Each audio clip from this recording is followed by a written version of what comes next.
Mesdames, Messieurs, bonjour. Il est midi partout au Sénégal, 12 heures en temps universel. Bienvenue au grand journal de la RFM. Au sommaire de cette édition, le marché de la dépollution de la baie d'Anne, l'autorité de régulation des marchés qui casse une nouvelle fois l'attribution à la société allemande Ludwig Pfeiffer.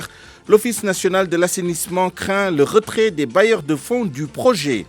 Rentrée des cours et tribunaux, tous les acteurs du système judiciaire réunis à l'instant en présence du président de la République à suivre notre dossier sur le traitement de la menace terroriste par la justice sénégalaise. Nyolank Nyobagne dans la rue ce vendredi, avec ou sans autorisation, le collectif continue sa lutte contre la hausse du prix de l'électricité. Et puis l'agacement du ministère de la Santé après les accusations de détournement d'un responsable d'association d'insuffisants rénaux avec une menace de plainte pour diffamation. L'essentiel de l'actualité internationale avec vous, Binta Diallo, bonjour. Bonjour Souleymane, encore une autre attaque au nord Mali, bilan 20 blessés dont 18 casques bleus de l'ONU. L'assaut a eu lieu aujourd'hui à Tessalit, région de Kidal. La Chambre des représentants dit non à une guerre avec l'Iran. Les démocrates américains votent la résolution aujourd'hui et au Togo, la CENI rend public le nombre de candidatures déposées pour la présidentielle du 22 février. 10 au total. La Cour constitutionnelle donne la liste des candidats retenus face à Faure au plus tard le 28 janvier prochain. Le développement dans le journal Inter. À tout à l'heure, Binta. Le sommaire du journal des sports que vous nous présenterez. Cher Tidiane Diagne, bonjour. Bonjour à vous Souleymane et bonjour à tous. Chelsea sur les traces de Habib Diallo. Le club londonien aurait fait une offre d'un peu plus de 13 milliards de francs CFA. C'est pour s'attacher les services de l'attaquant sénégalais. Quelle retombée pour notre pays après le sacre de Sadio Mané au titre de meilleur joueur de l'année africain, de meilleur joueur africain de l'année plutôt. Nous allons entendre là-dessus le président de la Ligue sénégalaise de football professionnel, Sayer Seck, qui va revenir sur les probables retombées pour notre football. Et puis nous allons aussi nous intéresser à cette rencontre devant mettre aux prises ce soir l'FC Barcelone à Atlético Madrid. C'est pour la seconde demi-finale de la Supercoupe d'Espagne qui se joue en Arabie Saoudite. Rendez-vous dans une vingtaine de minutes pour les détails, cher Tidiane. Mohamed Ali Mouba sera là pour la revue de la presse de ce jeudi 9 janvier. Et puis point de vue en fin d'édition à l'occasion de la rentrée solennelle des cours et tribunaux. Aujourd'hui, nous nous intéressons à Dame Justice, particulièrement au fonctionnement et au dysfonctionnement du système judiciaire sénégalais. À la mise en onde de ce journal, Alioune Ba, régie d'antenne Pape Omar Diaw. D'abord, cet avis de houle dangereuse émis par la direction de l'exploitation de la météorologie il y a un peu plus d'une heure. Houle dangereuse de secteur nord pouvant atteindre ou dépasser 2,5 mètres sur la Grande Côte et Dakar. Cette houle est prévue à partir de ce jeudi 9 janvier à 12h, donc à l'instant même jusqu'au vendredi 10 janvier 2020, demain à 23h. La météo appelle à la prudence parce que ce phénomène pourrait occasionner des accidents en mer. RFM, l'info, c'est ici. L'info, c'est ici.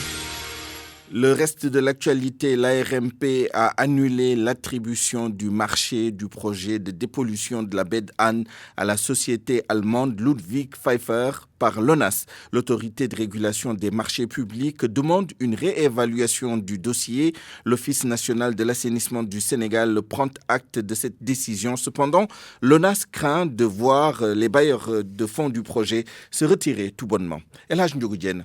C'est la deuxième fois que l'ARMP annule l'attribution provisoire relative aux travaux du projet de dépollution de la baie d'Anne. Une décision qui fait suite à un recours du consortium CSE Dondi, débouté par l'ONAS. Entre autres griefs retenus contre le consortium sénégalo-italien, il y a la non-obtention du financement Drive sur le plan technique et le non-respect du critère de capacité financière. Mais CSE Dondi considère toujours qu'il a une offre bien meilleure que celle de Ludwig Pfeiffer, la société allemande retenue par l'Office national de l'assainissement du Sénégal. Le directeur de l'ONAS pense que cette nouvelle annulation de l'attribution du marché compromet sérieusement le projet de dépollution de la baie d'Anne, Lansana Gagny Sakho. Je tiens simplement à signaler que dans les critères d'évaluation, il y a l'État du Sénégal qui est représenté, il y a également les bailleurs de fonds. Donc c'est une évaluation qui est faite aussi bien par le niveau local, l'État du Sénégal, et les bailleurs qui nous apportent une expertise, parce que c'est un projet assez complexe. C'est une deuxième annulation, une deuxième reprise. Ce projet a déjà connu 8 mois de retard. Maintenant, moi, je prends acte simplement de la décision de l'ARMP et après, on va aviser. Je rappelle que ce projet a déjà fait l'objet d'un retrait des bailleurs pour les mêmes raisons, de problèmes de passation de marché. Et j'espère qu'on n'en arrivera pas à ça. Mais je rappelle, c'est 500 000 personnes pour qui il y a de gros soucis. Il y aurait de gros soucis. Ce projet est menacé. Il ne faut pas se voiler la face. Depuis plus de 10 ans, les travaux de dépollution de la baie de Hann tardent à démarrer à cause de nombreux obstacles. Ce projet, d'un coût de 118 milliards de francs CFA, doit être financé par l'AFD, l'Agence française de développement, sous forme de prêt, et la coopération hollandaise sous forme de dons. El Hadj Ndiogou Diène. Le collectif Ñoo Lank Ñoo Bañ sera une nouvelle fois dans les rues de Dakar demain, avec ou sans autorisation. Des régions comme Thiès, Fatick, Kolda seront également au rendez-vous. Le collectif déclare qu'il y a des non-dits sur la hausse du prix de l'électricité et l'État doit reculer car les Sénégalais souffrent. Compte rendu, Salimata Aou. La marche aura lieu demain avec ou sans autorisation du préfet.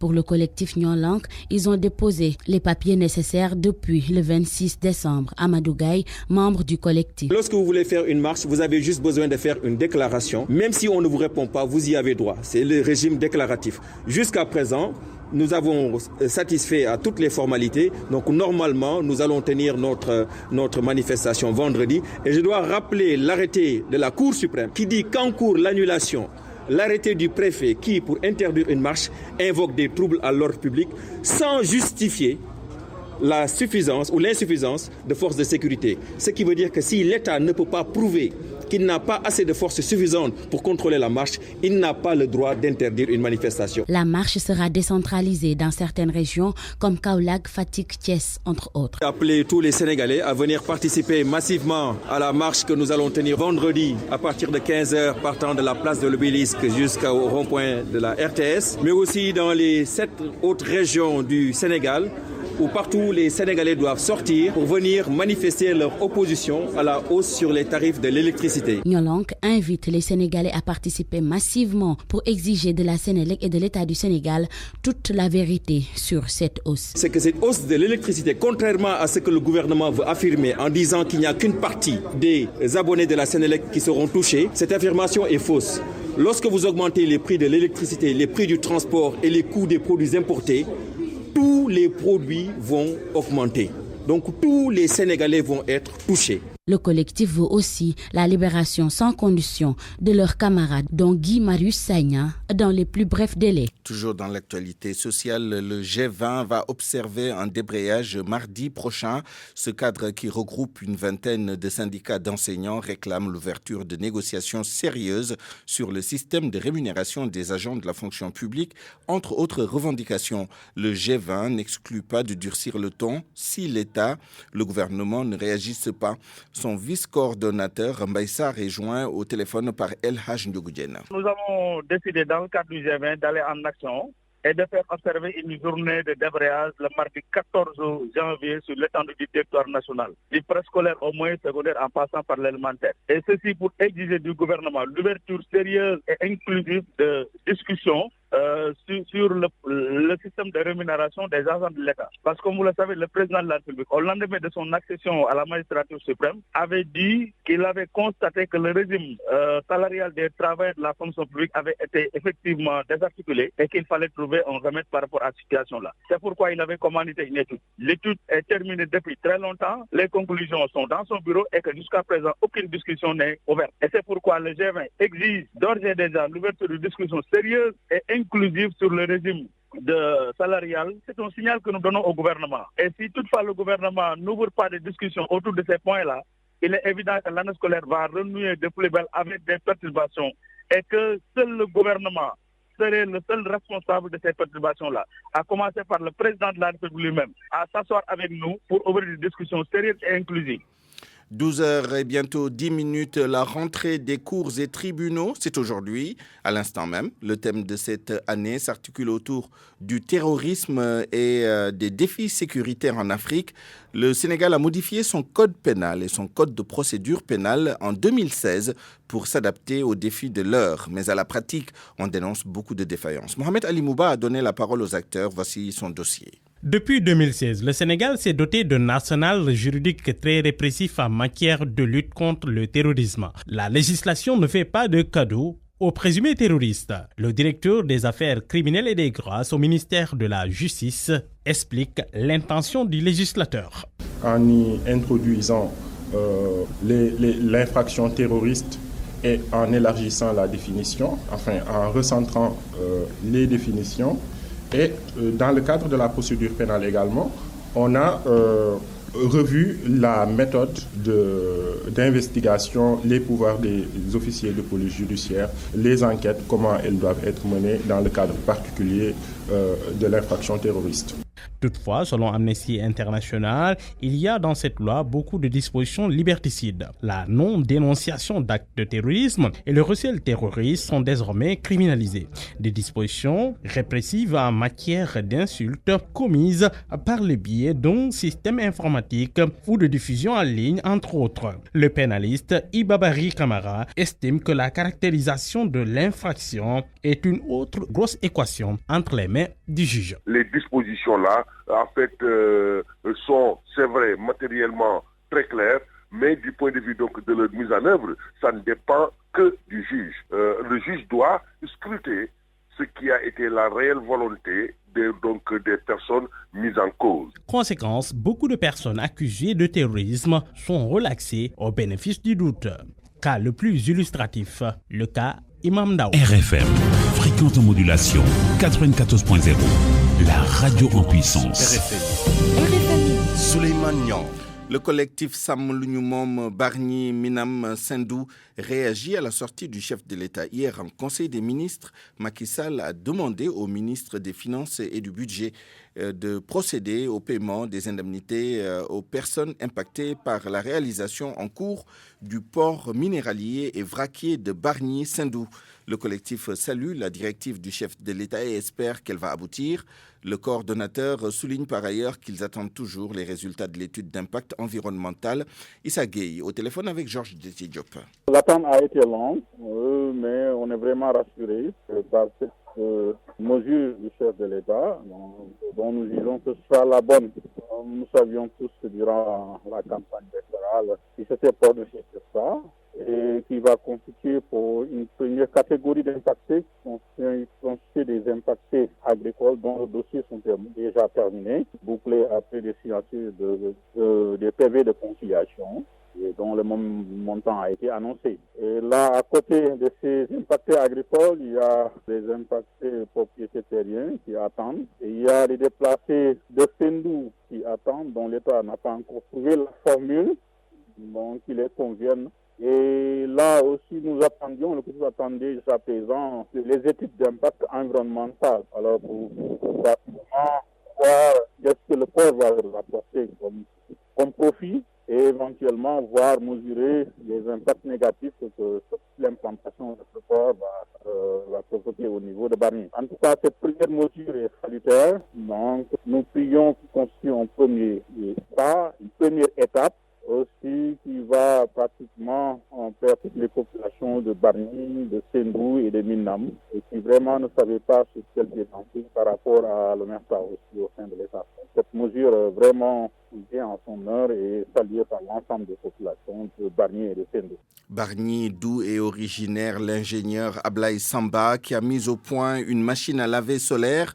Le projet a reçu la visite des députés Mamadou Lamine Diallo et Aïda Mbodj. Les deux parlementaires invitent l'État à appuyer davantage ce genre d'initiative. Rufisque Abdou Diouf Diagne. Alléger la souffrance des femmes, voilà ce qui a poussé cet ingénieur en génie civil à créer cette machine à laver. La machine, construite avec des matériaux faciles à trouver, peut aussi régler le problème de l'assainissement, selon Ablaye Samba. Souvent, je regardais les femmes qui travaillent péniblement dans la maison en faisant le linge. Je me suis dit que non, attends, il faut que je change les choses. Ça veut trouver quelque chose au moins qui va leur faciliter les choses. C'est aussi une machine qui est directement raccordée au puits perdu. Ça règle également un problème d'assainissement. J'ai fait mes calculs mathématiques, physique, chimie, je rassemble, fait mes dessins. Pour faire ce travail, côté matériel, je n'ai dépensé que 60 000 francs. Cette création qui fonctionne à l'aide du soleil pourrait être une alternative dans ce contexte marqué par la cherté du coût de l'électricité, selon le député Mamadou Lamine Diallo. Et aujourd'hui, le flambeau est là. Je crois qu'on n'a pas le choix. Il faut s'engager dans le solaire. On va le faire parce que ce n'est pas facile, parce qu'il y a la concurrence des autres énergies,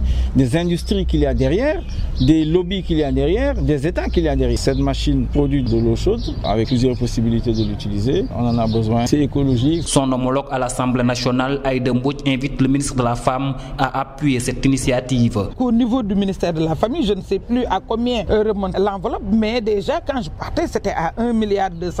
Le matériel d'allègement des travaux ne se limite pas seulement aux moulins et aux décortiqueuses. Il y a d'autres matériels utiles qu'on peut utiliser au niveau des façades. Tout en fait partie. Cette machine à laver n'est pas sa première création. Abdoulaye Samba avait créé aussi un fourneau solaire. RFM Rufisque, Abdou Diouf Diagne. RFM, partout. Ça ne va plus entre le ministère de la Santé et l'Association des insuffisants rénaux du Sénégal. Hamidou Diallo, le président de cette association, accuse Abdoulaye Diouf Sarr, le ministre de la Santé, et Mansour Faye, le ministre du Développement communautaire et de l'équité sociale, de détournement de plus de 4 milliards de francs CFA, des propos jugés diffamatoires par le directeur de cabinet du ministre Abdoulaye Diouf Sarr, qui estime que le président de l'Association des insuffisants rénaux risque d'être traduit devant la justice s'il continue à accuser des ministres par rapport à l'approvisionnement en kits de dialyse. Awambaye. Il est catégorique. Il y a bel et bien un détournement de plus de 4 milliards de francs CFA sur les kits de dialyse. Hamidou Diallo, le président de l'Association des insuffisants rénaux, au micro d'IGFM, accuse les ministres Abdoulaye Diouf Sarr et Mansour Faye. Mais si la CMU, au lieu d'acheter le kit de dialyse à 8 000 francs, l'achète à 40 000 francs, au lieu de payer 1,5 milliard, la CMU va payer 5 milliards. Il y a 4 milliards qui disparaissent entre le ministre Diouf Sarr et le nouveau ministre Mansour Faye. Parce que moi, je dénonce. Je dis qu'il y a 4 milliards volés dans le circuit des kits de dialyse. Le directeur de cabinet du ministre de la Santé, le docteur Aloyse Diouf, tient à clarifier les choses. L'approvisionnement en kit de dialyse se fait sur la base d'un appel d'offres qui suit une procédure transparente. Donc ce dernier appel d'offres est aujourd'hui en cours et a pu permettre et permet encore aux centres de dialyse de pouvoir disposer d'intrants. Et de ce point de vue, ce marché a été approuvé par la DCMP. Donc je ne vois pas comment l'État du Sénégal pourrait prendre en charge près d'1 millier de dialyses dans ces centres de dialyse et de manière gratuite et vouloir les arnaquer.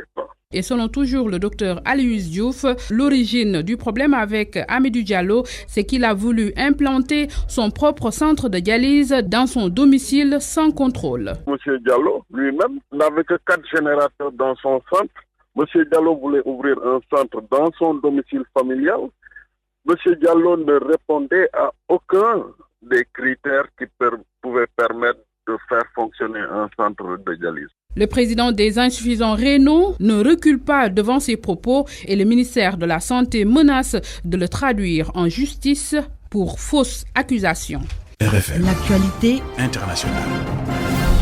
Binta Diallo, rebonjour. Rebonjour Souleymane. Une autre attaque au Nord Mali survenue aujourd'hui. 20 blessés, dont 18 casques bleus de l'ONU. L'attaque à la roquette a eu lieu ce matin à Tessalit, région de Kidal, contre une base militaire des forces de l'ONU françaises et maliennes. L'annonce a été faite selon Malijet par le porte-parole de la MINUSMA. Ouverture aujourd'hui à Ménéka au Nord Mali des discussions entre les groupes armés. Il s'agit de la coalition des mouvements de l'Azawad et la plateforme des mouvements du 14 juin d'Alger. Un programme de discussion sera d'abord déterminé, mais également élucider les circonstances de la mort d'un officier. Le 21 décembre dernier, cet officier était membre du mouvement pour le salut de l'Azawad. Au Togo, 10 dossiers de candidature à la présidentielle ont été déposés. C'est ce matin que la CENI togolaise a donné l'information lors d'un point de presse. Le dernier délai de dépôt était jusqu'à hier minuit. 10 personnalités ont déposé leur dossier de candidatures, mais la Commission électorale nationale indépendante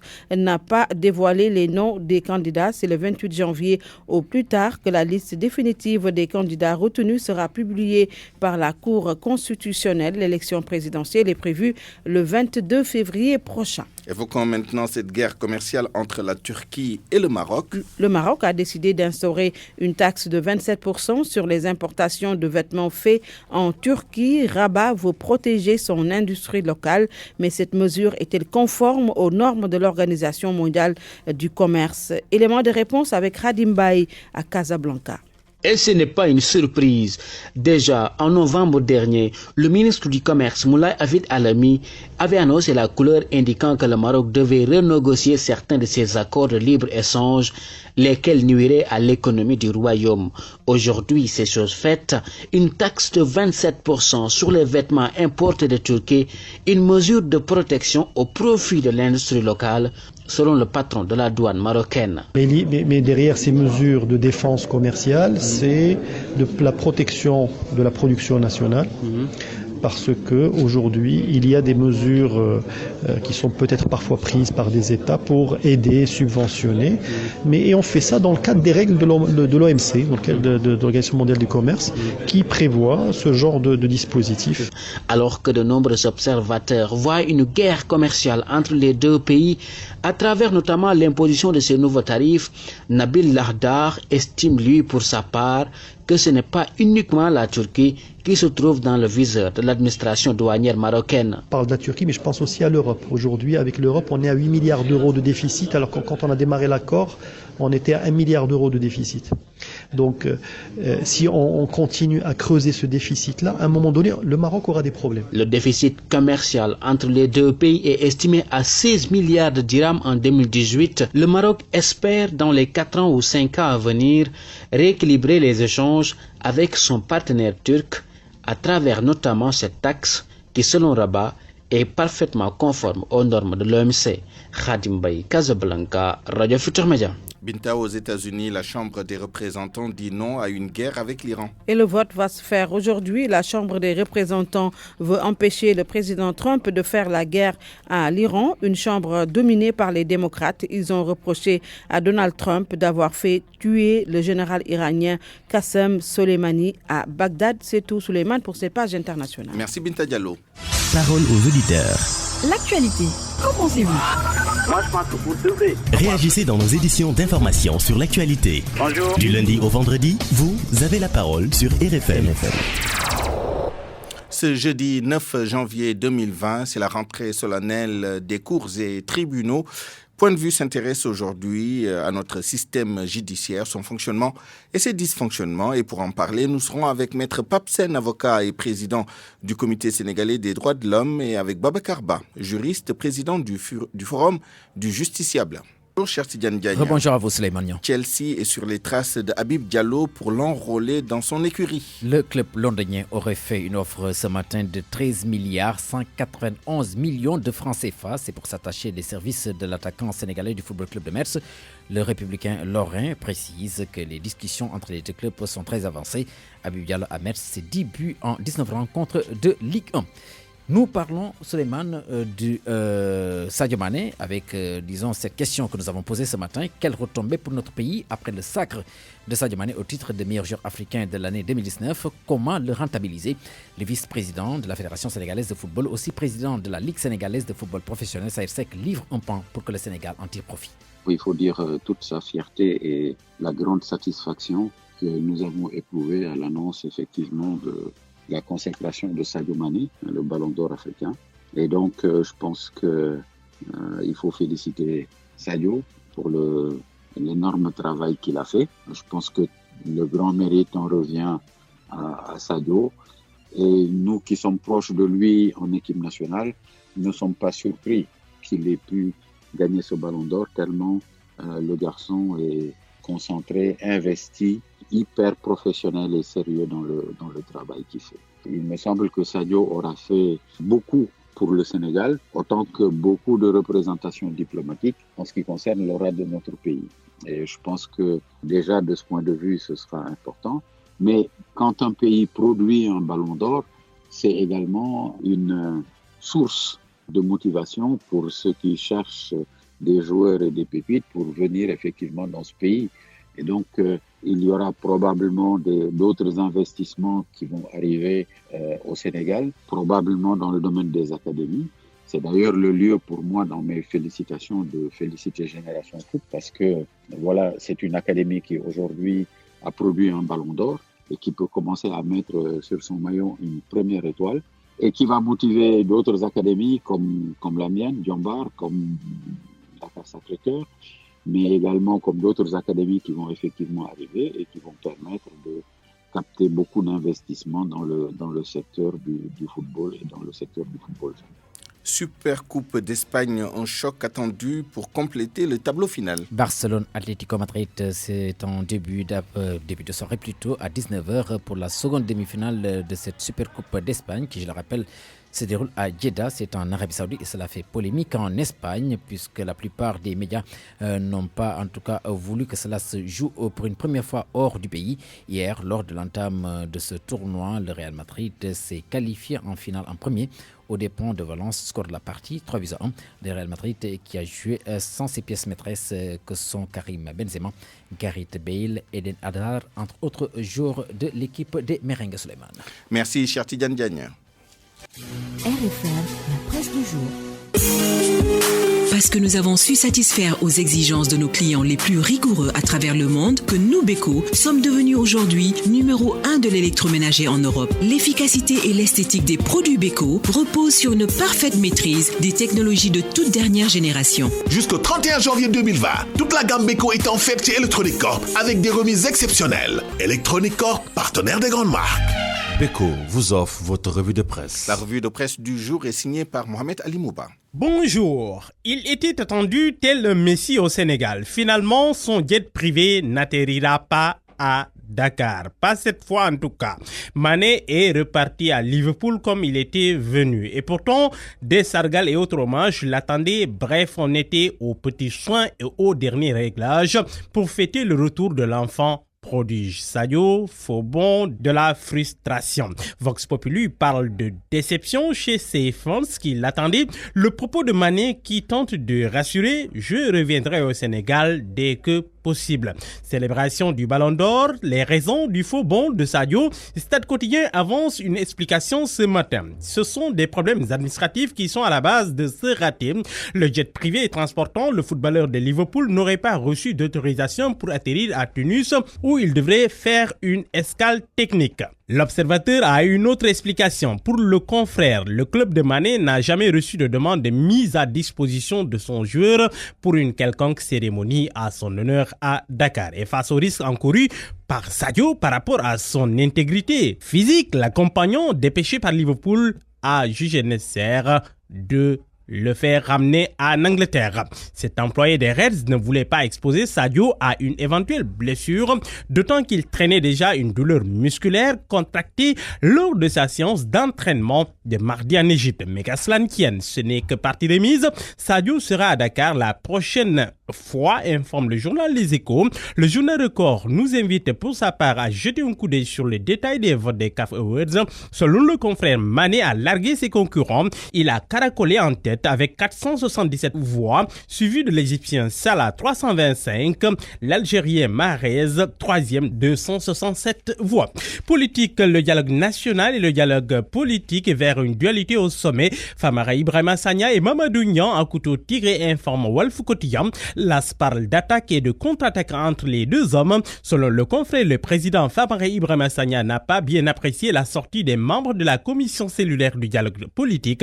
Ces derniers accusent des membres du comité de pilotage du dialogue national de vouloir remettre en cause la composition, le fonctionnement et les décisions actées jusque-là par leur entité. Mais selon le journal, Big Man, qui n'a pas raté ses détracteurs, estime qu'il n'a jamais été question de modifier quoi que ce soit dans le dispositif actuel.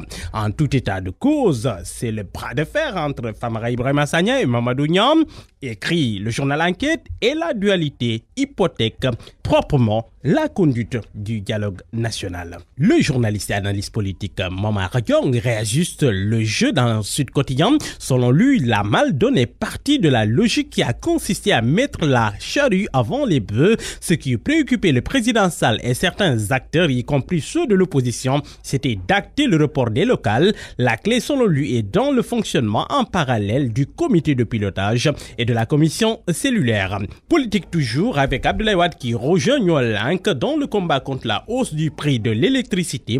Le collectif est allé chercher le soutien du pape du Sopi hier. Le quotidien de titre à manchette Nyolank avec Abdoulaye Wade. Aux yeux du journal La Tribune, Maître Abdoulaye Wade est en phase avec Nyolank. Et puis la nouvelle vie de l'ancien député en prison, Bougazeli, son quotidien à Rebeuss.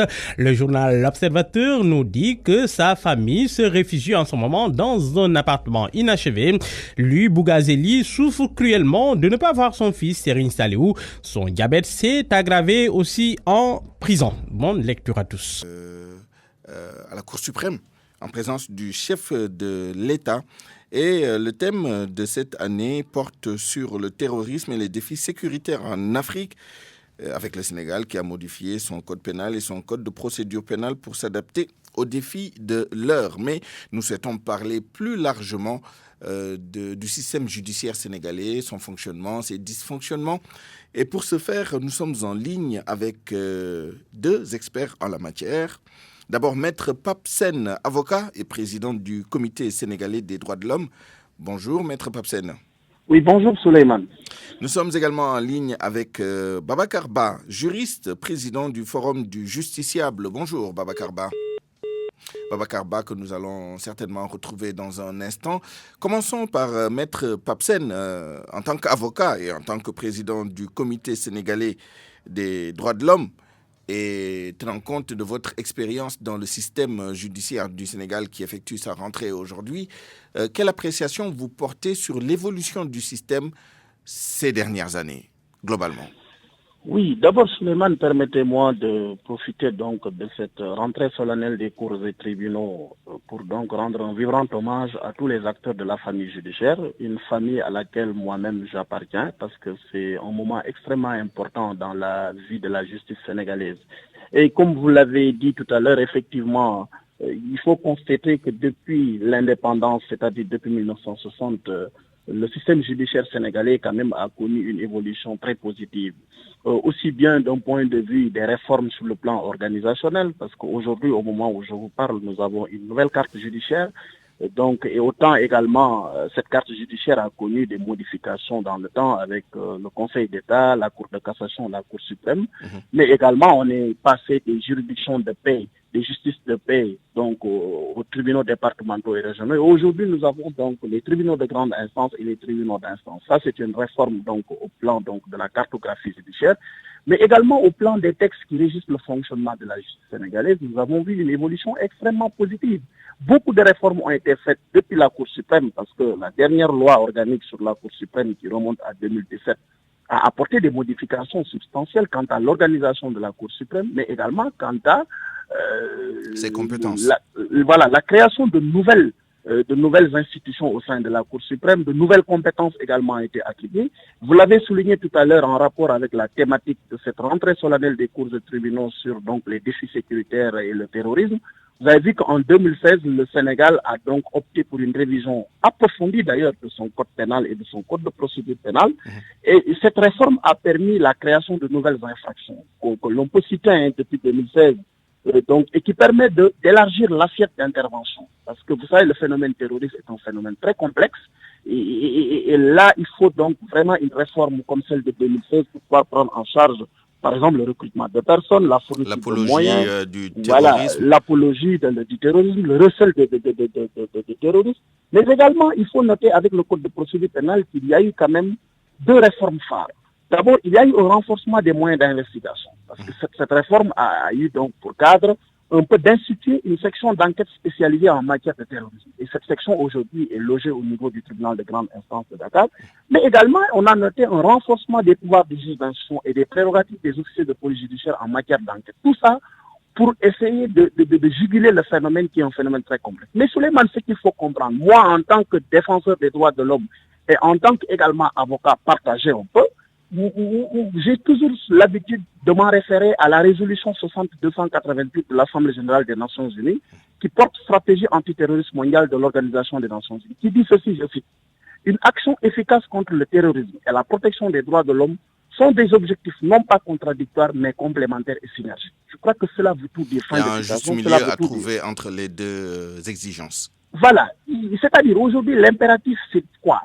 C'est-à-dire il faut que nos États, et ça c'est vraiment une obligation pour nos États, de mettre en place des systèmes qui permettent de prendre en charge le phénomène terroriste. Mais que ces mécanismes et autres doivent être compatibles avec le respect des droits de l'homme. Et c'est ce que regorge un peu la résolution 281. Et Dieu merci, aujourd'hui, si on interroge les réformes qui ont été opérées par le gouvernement de la République du Sénégal, on voit nettement, effectivement, que les autorités sont en train de prendre en charge cette question qui permet un peu de faire le nivelage, la prise en compte du respect des droits de l'homme, mais également combiné avec une lutte très efficace contre le phénomène terroriste. Très bien. On vous a bien compris, donc une évolution globalement positive et même très positive depuis l'indépendance. Maintenant, maître Babacar Ba, juriste, président du Forum du Justiciable, bonjour. Bonjour, Souleymane. Alors, vous avez entendu un peu le commentaire, la description de l'évolution du système judiciaire sénégalais qui a été donc faite par Maître Pape Sène. Quelle est, votre appréciation justement du fonctionnement, voire des dysfonctionnements du système judiciaire sénégalais? On a bien entendu ce qui marchait très bien, mais est-ce que tout marche bien? Qu'est-ce qu'il faut corriger d'après vous? Écoutez, moi je pense qu'aujourd'hui, il faut nécessairement aller vers des réformes. Un petit problème de liaison avec Babacar Ba. Nous espérons le retrouver dans un instant. Même question à Maître Pape Sène. Vous nous avez dit ce qui marchait très bien. Quels sont les points à améliorer d'après vous? Oui, je crois que les points à améliorer, il faut les voir un peu dans tout ce diagnostic qui a été fait par les acteurs judiciaires qui sont sur le terrain. Par exemple, si on prend aujourd'hui le cas de ce problème crucial qui revient très souvent avec le surpeuplement de nos prisons, parce que tout simplement, il y a des lenteurs dans le traitement des affaires judiciaires, je crois qu'au-delà de cette cartographie, de cette nouvelle cartographie de nos juridictions, nous devons aller quand même vers d'autres réformes. Aujourd'hui, par exemple, on agite de plus en plus le juge des libertés. Je crois qu'aujourd'hui, il est temps quand même que dans notre dispositif, dans notre arsenal juridique, qu'on ait au moins un juge des libertés, comme on l'a fait dans le passé en matière civile et commerciale, parce que on avait noté des lenteurs dans le traitement des affaires civiles et commerciales. À un moment donné, il y a eu une réforme qui a institué un juge de la mise en état. Et cette mise en état a permis l'accélération des procédures. De la même façon aussi en matière pénale, je crois qu'il faut aller dans le sens de la mise en place d'un juge des libertés, ce qui permettra non seulement de désengorger nos prisons, mais d'accélérer également les procédures, les traitements des procédures. Mais également, encore faudrait-il avoir le personnel pour ce faire. On a bien vu que globalement, on a entre 500 550 magistrats. On est loin des ratios, des standards internationaux en la matière. On a très peu de greffiers eu égard aux standards internationaux également. Si on n'a pas suffisamment de magistrats et de greffiers, est-ce qu'on peut se permettre de créer de nouveaux postes ou de nouvelles responsabilités en la matière?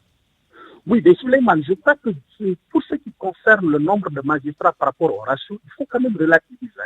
Je pense qu'effectivement, il y a nécessité à recruter davantage, mais il faut noter que depuis très longtemps, il y a eu des efforts considérables qui sont faits depuis très longtemps, et d'ailleurs avec les recrutements massifs, tant au niveau des magistrats qu'au niveau des greffiers, et d'ailleurs même avec les secrétaires des greffes et parquets, il y a un recrutement qui a été fait. Mais je crois qu'il y a beaucoup plus de problème de répartition des acteurs judiciaires dans l'espace. Parce que vous savez, la plupart des magistrats, par exemple, et des greffiers sont concentrés à Dakar. Et je crois qu'il faudra avoir une autre lecture de cette répartition spéciale de nos magistrats et de nos greffiers, combinée maintenant à un recrutement permanent de magistrats et de greffiers. Je crois que cela permettra un peu de résoudre le problème que vous venez d'évoquer tout à l'heure, parce qu'effectivement, lutter contre ces lenteurs judiciaires que l'on note souvent en matière pénale et qui ont des conséquences, comme je vous l'ai dit tout à l'heure, reviendrait effectivement non seulement à faire des réformes, mais également à procéder à un recrutement massif. Et je crois que de ce point de vue, le gouvernement a manifesté une volonté depuis très longtemps, allant dans le sens d'un recrutement massif, donc pour ce personnel dont vous venez de parler. Mais également, il faut aller vers la modernisation du système. Et je crois que également ça, c'est un des chantiers. Vous savez qu'on a parlé de la chaîne pénale. Aujourd'hui, on nous parle de l'informatisation continue de nos greffes. Je crois que cela également permettra de régler un certain nombre de problèmes par rapport à la bonne marche de notre justice. On ne peut ne pas évoquer quand même ce qui semble être une politisation justement du système judiciaire, eu égard notamment à l'arrestation de Guy Marius Sagna. Et un deuxième point, notre politique pénale avec des dispositifs qui encouragent les juges à décerner des mandats de dépôt. À tout va, la criminalisation d'anciens délits, même si certaines mesures en la matière sont largement justifiables, notamment la criminalisation du viol et des actes pédophiles, etc. Mais est-ce que tout ça ne devrait pas être fait de façon un peu plus rationnelle pour éviter l'engorgement des prisons et surtout le décernement presque automatique du mandat de dépôt sur un ensemble de sujets, notamment politiques? Oui, ça c'est dans le cadre du fonctionnement. Je l'ai évoqué tout à l'heure, parce qu'en réalité aujourd'hui le corollaire de ces engorgements, de l'engorgement de nos prisons, au-delà des lenteurs, il y a également cette pratique des mandats de dépôt systématiques qui a toujours été évoquée. Même les parquetiers, dans le cadre de leur rencontre annuelle, l'évoquent très souvent. Et je crois que de ce point de vue, non seulement la réforme du bracelet électronique serait une bonne solution, mais également l'institution de ce juge des libertés également pourrait essayer de diluer les pouvoirs du procureur de la République, qui sont des pouvoirs exorbitants, il faut le dire. Ça aussi, il faut l'évoquer. Maintenant, moi, je ne pense pas aujourd'hui, Souleymane, très sincèrement, moi, quand on parle de politisation de la justice, très souvent, j'ai mal. Parce que je suis acteur judiciaire et je sais comment fonctionne notre justice. C'est vrai que par moment, il peut y avoir des difficultés, il peut y avoir des problèmes, des différences d'appréciation, de point de vue. Mais je crois qu'aujourd'hui, nous avons des magistrats qui sont formés à bonne école. L'indépendance de nos magistrats également ne se discute plus parce que vous savez, aujourd'hui, quand même, quoi qu'on puisse dire, nous avons assisté à des affaires où peut-être a priori les gens avaient pensé qu'il y aurait une condamnation écrite à la lettre au départ et qu'on finisse, on en est arrivé à des relax, à des acquittements. Je crois qu'aujourd'hui, il faudrait, et j'ai toujours l'habitude de le dire, il faudrait qu'on ait confiance en notre justice, mais il faudrait également que les réformes qui sont entreprises aujourd'hui et qui sont en cours soient des réformes achevées et c'est ce qui permettra aux différents acteurs judiciaires et à la justice sénégalaise, comme elle est en train de le faire d'ailleurs, de pouvoir jouer de façon continue son rôle de régulateur parce qu'en réalité également la justice est un régulateur donc dans notre société. On oublie souvent que l'administration pénitentiaire fait partie est une partie intégrale et importante, je voulais dire, du système judiciaire. Les prisons également font partie de ce système. Or, malheureusement, c'est la partie dans laquelle nous avons le moins de visibilité. Quelles sont vos préconisations pour justement que le système soit également transparent dans les prisons et avec l'administration pénitentiaire? Je pose cette question au regard de ce qui s'est passé récemment avec Babacar Diop, l'enseignant de l'université Cheikh Anta Diop, qui dit qu'il a été agressé, même si l'administration pénitentiaire a démenti. Oui, vous savez, c'est assez compliqué, mais je crois que très sincèrement, il faut reconnaître que nous avons aujourd'hui, tant d'un point de vue législatif que d'un point de vue réglementaire par rapport à ces prisons, toute une réglementation qui est là, mais qui réglemente le fonctionnement de nos prisons, mais également qui donne des droits aux personnes détenues, soit condamnées ou détenues provisoirement au niveau de la prison. Ce n'est pas parce qu'on est en prison qu'on perd tous ses droits. Non, c'est la liberté d'aller et de venir, mais on doit être traité de façon humaine, on doit être traité de la façon la plus correcte en prison. Je crois que tout ça, c'est un dispositif législatif et réglementaire. Maintenant, le problème qui se pose, c'est, comme vous le dites, il faudrait peut-être avoir une autre approche avec une certaine ouverture de nos prisons. Parce qu'aujourd'hui, avec le contexte actuel, la prison ne doit plus être un milieu fermé. C'est-à-dire que, au-delà de l'administration pénitentiaire, du ministère de la Justice qui a la tutelle, d'autres acteurs également devraient pouvoir intervenir au niveau de la prison pour pouvoir faire le suivi. Et je pense que cela éviterait demain que de tels propos soient tenus et qu'on soit dans l'expectative pour dire si oui ou non c'est des propos avérés. Je pense que nous avons tous intérêt pour éviter des affirmations de ce genre où on aura des difficultés à pouvoir avoir des preuves réelles, qu'on ait un système de l'administration pénitentiaire très ouvert et qui permettra d'intégrer d'autres acteurs au-delà des magistrats, du juge de l'application des peines du ministère de la Justice et des agents de l'administration pénitentiaire. Je pense que d'autres acteurs doivent pouvoir intervenir pour qu'on essaie d'élaborer une plateforme qui permettra un peu de pouvoir prendre en charge toutes ces questions que vous venez d'évoquer. Je termine sur ce point d'ailleurs, la question des acteurs, et je m'arrête sur un certain nombre d'entre eux. Vous, les avocats, vous êtes avocats, et il y a aussi les notaires qui sont des auxiliaires de justice. Vous avez certainement parcouru le communiqué des 20 notaires qui attendent juste la signature du président pour se voir assigner une charge. Il y a aussi la question de la controverse parfois autour du travail de certains avocats. Des clients se plaignent.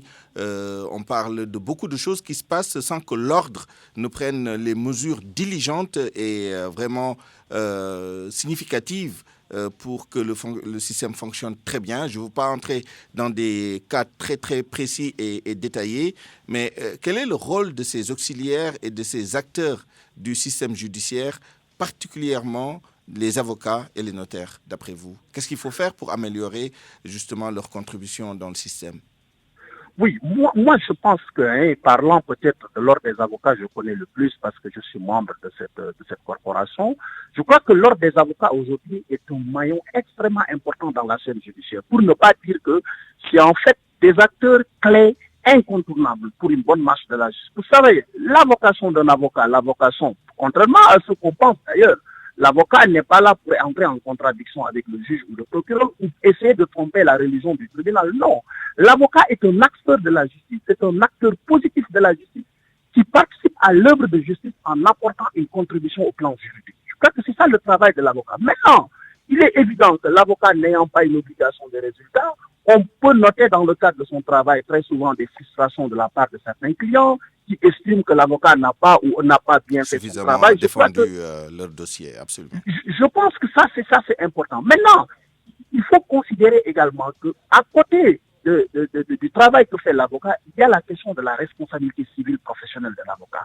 Ça, je pense que nous l'avons intégré dans le cadre de notre formation et à chaque fois que nous gérons des dossiers judiciaires, nous avons toujours comme ligne de mire la responsabilité civile professionnelle. Et je pense que ça également, on ne l'apprendra pas aux avocats. Maintenant, pour ce qui est des notaires, je pense qu'il y a une différence entre l'ordre des avocats et l'ordre. Si aujourd'hui des notaires demandent des charges, la signature, c'est parce que quelque part aussi, un notaire, il a une compétence territoriale bien déterminée. Il y a une charge qui est confiée au notaire, contrairement aux avocats. Par exemple, au Sénégal, aujourd'hui, un avocat peut officier dans toutes les régions, toute l'étendue du territoire. Mais quand le notaire, cela n'est pas possible. C'est pourquoi parfois, quand il n'y a pas de charge suffisante, il se pose un problème pour pouvoir donc donner à des notaires des charges pour qu'ils puissent les occuper. Mais je pense, si je ne me trompe, il y a une réforme aujourd'hui qui va dans le sens du notariat salarié, mais également les notaires associés. Je crois qu'il faut aller dans ce sens pour créer des sociétés civiles professionnelles de notaires et pourquoi pas des notaires puissent travailler aux côtés d'autres notaires en formant donc une société civile professionnelle.